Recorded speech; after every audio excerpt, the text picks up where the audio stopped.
ಒಂದ್ಸಾರಿ ಮನುಷ್ಯನ ಹಾರ್ಟ್ ನಿಂತೋದ್ರೆ ನಾವು ಏನ್ ಮಾಡ್ಬೋದು ಅಂದ್ರೆ CPR ಅಂತೀವಿ, ಕಾರ್ಡಿಯೋ ಪಲ್ಮನರಿ ರಿಸಸಿಟೇಷನ್. ದಯವಿಟ್ಟು ನೀವು ಕಲ್ತ್ಕೊಳ್ಳಿ.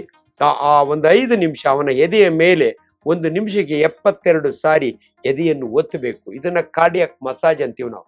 ಒಂದು 5 ಸಾರಿ ಒತ್ತಿದ ಮೇಲೆ ಬಾಯಿಗೆ ಒಂದ್ಸರಿ ಆರ್ಟಿಫಿಷಿಯಲ್ ರೆಸ್ಪಿರೇಷನ್ ಕೊಡಬೇಕು. ಅಂತ ಮನುಷ್ಯನ ಆ ಸಮಯದಲ್ಲಿ ಉಳಿಸ್ಬಹುದು. ಇದನ್ನೇ ಪ್ರತಿಯೊಬ್ಬ ನಾಗರಿಕನು ಕೂಡ ಈ ಪ್ರೈಮರಿ ಫಸ್ಟ್ ಏಡ್ ಅಂತೀವಲ್ಲ ಅದನ್ನ ಕಲ್ತ್ಕೋಬೇಕು, ನಾವು ಕಲ್ಸ್ಕೊಡ್ತೀವಿ. ಇದು ಕಾರ್ಡಿಯಾಕ್ ಅರೆಸ್ಟ್ ಬಗ್ಗೆ. ಹಾರ್ಟ್ ಅಟ್ಯಾಕ್ನ ತಪ್ಪಿಸ್ಬೋದಾ ಡಾಕ್ಟ್ರೆ? ಡೆಫಿನೆಟ್ಲಿ.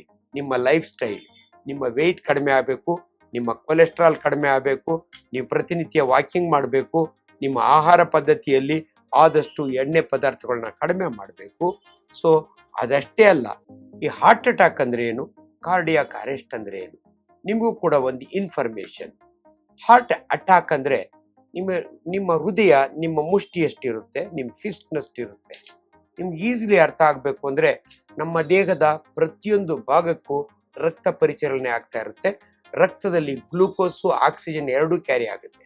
ಇವಾಗ ನಾನು ಬೆರಳು ಆಡಿಸ್ತಾ ಇದ್ದೀನಿ, ಇದು ಬದುಕಿದೆ ಅಂತ ಅರ್ಥ, ಪಿಂಕ್ ಇದೆ. ನಾನು ಈ ಬೆರಳಿಗೆ ಒಂದು ರಬ್ಬರ್ ಬ್ಯಾಂಡ್ ಹಾಕಿ 4 ಅವರ್ ಬಿಟ್ಬಿಟ್ರೆ ಇಲ್ಲೊಂದು ಬ್ಲಡ್ ವೆಸಲ್ ಇದೆ, ಇಲ್ಲೊಂದು ಡಿಜಿಟಲ್ ಬ್ಲಡ್ ವೆಸಲ್ ಅಂತೀವಿ. ಇದು ಬ್ಲಾಕ್ ಆಯ್ತು ಅಂದ್ರೆ 4 ಅವರ್ ಆದ್ಮೇಲೆ ಬೆರಳು ಸತ್ತೋಗುತ್ತೆ. ಅದನ್ನ ನಾವು ಗ್ಯಾಂಗ್ರೀನ್ ಅಂತೀವಿ. ಬೆರಳು ಸತ್ತೋದ್ರೆ ಮನುಷ್ಯ ಸತ್ತೋಗಲ್ಲ, ಆ ಬೆರಳನ್ನ ತೆಗೆದಾಕ್ತೀವಿ ನಾವು ಸರ್ಜನ್ಸ್, ಗ್ಯಾಂಗ್ರೀನ್ ಆಗಿದೆ ಅಂತ. ಆದ್ರೆ ಹೃದಯವೂ ಕೂಡ ಒಂದು ಮಸ್ಕ್ಯುಲರ್ ಆರ್ಗನ್, ಅದೊಂಥರ ಸ್ಪೆಷಲ್ ಮಸಲ್, ಮಯೋಕಾರ್ಡಿಯಂ ಅಂತೀವಿ ನಾವು.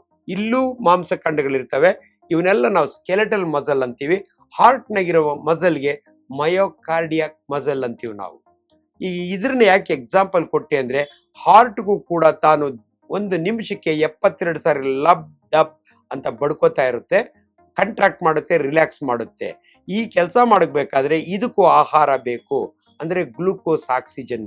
ಅದು ಎಲ್ಲಿಂದ ಹೋಗುತ್ತೆ ಅಂದ್ರೆ ಕರೋನರಿ ವೆಸಲ್ಸ್ ಅಂತ ಇರುತ್ತವೆ. ಆ ಕರೋನರಿ ವೆಸಲ್ಸ್ ಅಂತ, ಈ ಕರೋನರಿ ವೆಸಲ್ ಬ್ಲಾಕ್ ಆಯ್ತು ಅನ್ಕೊಳ್ಳಿ, ನಿಮ್ ಬೆಳ್ಳು ಹೆಂಗೆ 4 ಗಂಟೆಯೊಳಗೆ ಗ್ಯಾಂಗ್ರೀನ್ ಆಗುತ್ತಲ್ಲ, ಆದ್ರೆ ಹಾರ್ಟ್ ತುಂಬಾ sensitive muscle. 5 ನಿಮಿಷದಳು muscle ಸತ್ತೋಗುತ್ತೆ. Cardiac muscle, ಅದನ್ನ ನಮ್ಮ ಭಾಷೆಯಲ್ಲಿ ಇನ್ಫಾರ್ಕ್ಷನ್ ಅಂತೀವಿ. ಕಾರ್ಡಿಯಾಕ್ ಮಸಲ್ ಸತ್ತೋದ್ರೆ ಅವಾಗ ಏನಾಗುತ್ತೆ, ನಿಮ್ಗೆ ಎದೆ ನೋವು ಬರುತ್ತೆ.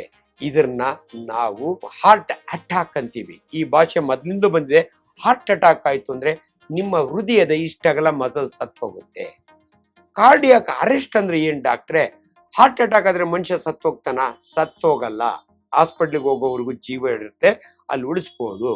ಕಾರ್ಡಿಯಾಕ್ ಅರೆಸ್ಟ್ ಅಂದ್ರೆ ಏನ್ ಡಾಕ್ಟ್ರೆ? ಹಾರ್ಟ್ ನಿಂತೋಗ್ಬಿಡುತ್ತೆ. ಯಾವ ನಿಂತೋಗುತ್ತೆ ಅಂದ್ರೆ ಬಹಳ ಸರಳ, 2 ಎಕ್ಸ್ಪ್ಲನೇಷನ್ ನಿಮಗೆ ಕೊಡ್ತೀನಿ. ಈ 3 ವೆಸಲ್ಗಳು ಕೂಡ ಒಂದೇ ಸಾರಿ ಬ್ಲಾಕ್ ಆದ್ರೆ ಹಂಗಾಗಲ್ಲ, ಬಟ್ ದಿನೇ 60%, 70%, 75%, 80% ಹೋಗಿರುತ್ತೆ. ಒನ್ ಫೈನ್ ಡೇ 3 ಬ್ಲಾಕ್ ಆಗ್ತವೆ, ಅವನ ಅಲ್ಲೇ ಸತ್ತೋಗ್ತಾನೆ. ಇದನ್ನ ನಾವು ಮ್ಯಾಸಿವ್ ಹಾರ್ಟ್ ಅಟ್ಯಾಕ್ ಅಂತೀವಿ, ಇದನ್ನ ಕಾರ್ಡಿಯಾಕ್ ಅರೆಸ್ಟ್ ಅಂತೀವಿ. ಅಲ್ಲ ಡಾಕ್ಟ್ರೆ, ಕೆಲವು ಸಮಯ ಚೆನ್ನಾಗಿರೋ ಒಂದು ಹಾರ್ಟನ್ನು ನಿಂತೋಗ್ಬಿಡುತ್ತಂತೆ, ಹೌದಾ? ಇದು ನಿಜ. ಅವತ್ತು ನಾನು ಅದನ್ನ ಮಾತನಾಡಿದ್ದೆ. ನೀವು ನೆನ್ನೆ ತಾನೇ ಚೆಕಪ್ ಮಾಡಿಸ್ಕೊಂಡ್ ಬಂದಿದ್ದೀರಿ, ನಿಮ್ಮ ಹಾರ್ಟು ಜಯದೇವ ಒಳಗೆ ಪರ್ಫೆಕ್ಟ್ ನಾರ್ಮಲ್ ಅಂತ ಹೇಳಿದ್ದಾರೆ. ಮನೆಗೆ ಬರ್ತೀರಿ, ಏನೋ ಸಿಟ್ಟಿನಲ್ಲಿ ಗಂಡ ಹೆಂಡತಿ ಜಗಳ ಆಗುತ್ತೆ, ಗಂಡ ಒಂದು ಕಪಾಳ ಕೊಡಿತಾನೆ, ಅವಳು ಸತ್ತು ಬಿದ್ದಿರ್ತಾಳೆ. ಯಾಕೆ ಸತ್ತು ಬಿದ್ಲು? ಕಪಾಳ ಕೊಡಿದ್ರೆ ಸತ್ತೋಗ್ತಾರ? ಅದು ಹಾರ್ಟ್ ನಿಂತೋಗುತ್ತೆ. ಇದನ್ನ ಕಾರ್ಡಿಯಾಕ್ ಅರೆಸ್ಟ್ ಅಂತೀವಿ.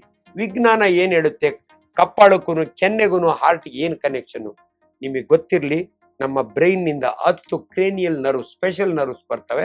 ವೇಗಸ್ ನರ್ವ್ ಅಂತ ಬರುತ್ತೆ, ಕೆನ್ನೆಗೊಂದು ಬ್ರಾಂಚ್ ಕೊಡುತ್ತೆ, ಹಂಗೆ ಕೆಳಗಡೆ ಹೋಗುತ್ತೆ, ಹಾರ್ಟ್ಗೊಂದು ಬ್ರಾಂಚ್ ಕೊಡುತ್ತೆ, ಲಂಗ್ಸ್ಗೊಂದು ಬ್ರಾಂಚ್ ಕೊಡುತ್ತೆ, ಹಂಗೆ ಹೊಟ್ಟೆ ಒಳಗೆ ಹೋಗ್ಬಿಟ್ಟು ಎಲ್ಲ ಕರಳಿಗೂ ಬ್ರಾಂಚ್ ಕೊಟ್ಟು ಕೊನೆಗೆ ಗಂಡು ಮಕ್ಕಳಲ್ಲಿ ಬೀಜಕ್ಕೆ, ಟೆಸ್ಟಿಸ್ಗೆ ಒಂದು ಬ್ರಾಂಚ್ ಕೊಡುತ್ತೆ. ಕಪಾಳ ಕೊಡಿದ್ರು ಕೂಡ ಅರೆಸ್ಟ್ ಆಗುತ್ತೆ, ಯಾಕಂದ್ರೆ ಹೃದಯಕ್ಕೂ ಇದಕ್ಕೂ ಸೇಮ್. ನಿಮ್ಗೆ ತಮಾಷೆಗೆ ಹೇಳ್ಬೇಕು ಅಂದ್ರೆ, ಕಾಶ್ಮೀರದಲ್ಲಿ ಮೋಡ ಬಂದ್ರೆ ಕರ್ನಾಟಕದ ಮಳೆ ಬಂತು ಅಂತ ಕವಿಗಳು ಹೇಳ್ತಾರಲ್ಲ, ಅದೇ ರೀತಿ ನಿಮ್ಗೆ ಅರ್ಥ ಆಗ್ಲಿ ಅಂತ ಇಲ್ಲಿ ಹೊಡೆದ್ರೆ ಇಲ್ಲಿ ನಿಂತು ಹೋಗುತ್ತೆ. ಯಾಕಂದ್ರೆ ಇದು ಒಂದೇ ನರ್ವ್ ಸಪ್ಲೈ ಇರುತ್ತೆ. ಅದಕ್ಕೆ ನಾನು ಜನಗಳಿಗೆ ಎಚ್ಚರಿಕೆ ಕೊಡ್ತೀನಿ, ದಯವಿಟ್ಟು ಕಪ್ಪಾಳ ಹೊಡಿಬೇಡಿ, ಕುತ್ತಿಗೆ ಮೇಲೆ ಹೊಡಿಬೇಡಿ, ಬೀಜಕ್ಕೆ ಒದಿಬೇಡಿ, ಅವನು ಸತ್ತು ಬಿದ್ದಿರ್ತಾನೆ. ಇದನ್ನ ನಾವು ಕಾರ್ಡಿಯಾಕ್ ಅರೆಸ್ಟ್ ಅಂತೀವಿ.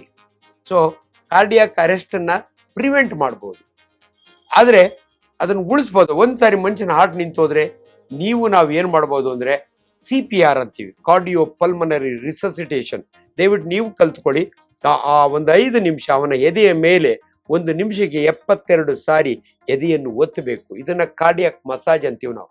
ಒಂದು 5 ಸಾರಿ ಒತ್ತಿದ ಮೇಲೆ ಬಾಯಿಗೆ ಒಂದ್ಸರಿ ಆರ್ಟಿಫಿಷಿಯಲ್ ರೆಸ್ಪಿರೇಷನ್ ಕೊಡಬೇಕು. ಅಂತ ಮನುಷ್ಯನ ಆ ಸಮಯದಲ್ಲಿ ಉಳಿಸ್ಬಹುದು.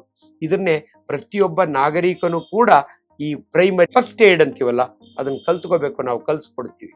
ಇದು ಕಾರ್ಡಿಯಾಕ್ ಅರೆಸ್ಟ್ ಬಗ್ಗೆ. ಹಾರ್ಟ್ ಅಟ್ಯಾಕ್ನ ತಪ್ಪಿಸ್ಬೋದಾ ಡಾಕ್ಟ್ರೆ? ಡೆಫಿನೆಟ್ಲಿ.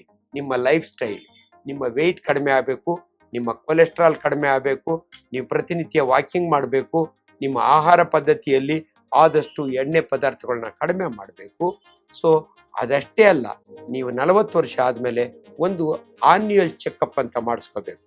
ನಿಮಗೆ ಒಂದು ECG, ಒಂದು ಎಕೋಕಾರ್ಡಿಯೋಗ್ರಾಮು, ಒಂದು ಆಂಜಿಯೋಗ್ರಾಮ್ ಮಾಡಿದರೆ ನಿಮಗೆ ಇಂಪೆಂಡಿಂಗ್ ಹಾರ್ಟ್ ಅಟ್ಯಾಕು ಕಾರ್ಡಿಯಾಲಜಿಸ್ಟಿಗೆ ಗೊತ್ತಾಗುತ್ತೆ. ಅವ್ರು ನಿಮಗೆ ಸ್ಟೆಂಟ್ ಹಾಕ್ಕೊಡ್ತಾರೆ. ಇಲ್ಲಾಂದರೆ 3 ವೆಸಲ್ ಬ್ಲಾಕ್ ಆದರೆ ನಿಮಗೆ ಬೈಪಾಸ್ ಸರ್ಜರಿ ಮಾಡ್ತಾರೆ. ಸೊ ಎಷ್ಟೋ ಜನರಿಗೆ ಹಾರ್ಟ್ ಅಟ್ಯಾಕ್ ಆದಮೇಲೆ ಮಾಡಿಸ್ಕೊಳ್ಳೋದಲ್ಲ, ಹಾರ್ಟ್ ಅಟ್ಯಾಕ್ ಆಗೋದಕ್ಕೆ ಮೊದಲೇನೆ ನಿಮಗೆ ಕರೋನರಿ ಬ್ಲಾಕ್ ಇದೆ ಅಂತ ಗೊತ್ತಾಗುತ್ತೆ. ಟೆಸ್ಟ್ ಮಾಡೋದ್ರಿಂದ ಗೊತ್ತಾಗುತ್ತೆ. ಆ ರೀತಿಯಾಗಿ ಮಾಡಿಸ್ಕೋಬಹುದು. ಅನ್ಫಾರ್ಚುನೇಟ್ಲಿ ಪುನೀತ್ ರಾಜ್ಕುಮಾರ್ ಸತ್ತಾಗೆ ಎಲ್ಲೋ ಒಂದು ಕಡೆ ಹಿಂದಿನ ದಿನನೇ ಹಾಸ್ಪಿಟ್ಲಿಗೆ ಹೋಗಿ ಅಡ್ಮಿಟ್ ಆಗಿದ್ರೆ ಉಳ್ಕೊಳ್ಳೋರೋ ಏನೋ ಅನ್ಸುತ್ತೆ. ರಮಣ ಡಾಕ್ಟ್ರು ಒಳ್ಳೆ ಫಿಸಿಷಿಯನ್, ಆದ್ರೆ ಕೂಡ ಎಲ್ಲೋ ಒಂದೊಂದು ಕಡೆ ಈ ರೀತಿಯ ಇದಾಗತ್ತೇನೋ ಅನ್ಸುತ್ತೆ. ಸೊ ಹಾರ್ಟ್ ಅಟ್ಯಾಕ್ ಬಗ್ಗೆ ನಿಮ್ಗೆ ಅವೇರ್ನೆಸ್ ಇರಲಿ.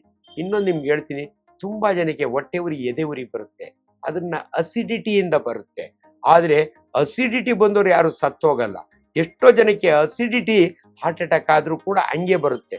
ನೀವು ಮನೆಯಲ್ಲಿ ನನಗೆ ಅಸಿಡಿಟಿ ಆಗಿದೆ ಅಂತ ಡೈಜಿನ್ ಕುಡ್ಕೊಂಡು ಮಜ್ಜಿಗೆ ಕುಡ್ಕೊಂಡು ಸಮಯ ವೇಸ್ಟ್ ಮಾಡಬೇಡಿ.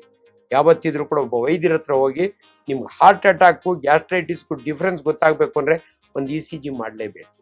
ಇದು ಬಹಳ ಮುಖ್ಯ. ನಾನು ಅನೇಕರು ಮನೆಯಲ್ಲೇ ಡಿಲೇ ಮಾಡಿ ಸತ್ತೋಗಿರೋರು ನಾನು ನೋಡಿದ್ದೀನಿ. ಇನ್ನೊಂದು ಭಾಳ ಸಾರಿ ನಿಮ್ಗೆಲ್ರಿಗೂ ಗೊತ್ತಿದೆ, ಮಾಧುಸ್ವಾಮಿ ಅವರು ಒಬ್ಬ ಮಿನಿಸ್ಟರ್ ಆಗಿದ್ದವರು ಕೂರ್ಗ್ನಲ್ಲಿ ಅರ್ಲಿ ಮಾರ್ನಿಂಗ್ ಸತ್ತೋಗಿರ್ತಾರೆ. ಮಲಗಿದ್ದವರು ಚಳಿಗಾಲದಲ್ಲಿ ವಯಸ್ಸಾದವ್ರನ್ನ ಹಾರ್ಟ್ ಅಟ್ಯಾಕ್ ಆಗೋ ಚಾನ್ಸಸ್ ಜಾಸ್ತಿ ಇರುತ್ತೆ. ಇನ್ನೊಂದು ಭಾಳ ಸಾರಿ ಹೆವಿ ಫುಡ್ ತಿಂದಮೇಲೆ ನಿಮ್ಗೆ ಹಾರ್ಟಿಗೆ ಬ್ಲಡ್ ಸಪ್ಲೈ ಕಡಿಮೆ ಆಗುತ್ತೆ. ಯಾಕಂದರೆ ಸ್ಟೊಮಕ್ ತುಂಬ ಬ್ಲಡ್ ಸಪ್ಲೈ ತಗೊಳುತ್ತೆ. ಆದ್ದರಿಂದ ನಾವು ಹಾರ್ಟ್ ಅಟ್ಯಾಕ್ಸ್ ನೋಡೋದು ಯೂಶಲಿ ಹೆವಿ ಮೀಲ್ಸ್ ಆದಮೇಲೆ, ಉಂಡು ಮಲಗಿದ ಮೇಲೆ. ಚಳಿಗಾಲದಲ್ಲಿ ನೀವು ಬೆಳಗಿನ ಜಾವ ಎದ್ದು ಬಾತ್ರೂಮ್ಗೆ ಹೋದಾಗೆ ಅಲ್ಲೇ ಕೊಲೆಪ್ಸ್ ಆಗಿ ಬಿದ್ದು ಹೋಗ್ತೀರಿ.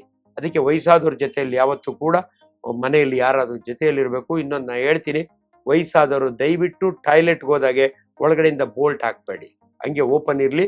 ನೀವು ಬಿದ್ದಾಗೆ ಆ ಶಬ್ದ ಬೇರೆಯವ್ರಿಗೆ ಗೊತ್ತಾಗುತ್ತೆ, ತಕ್ಷಣ ಬಂದು ರೆಸ್ಕ್ಯೂ ಮಾಡ್ತಾರೆ.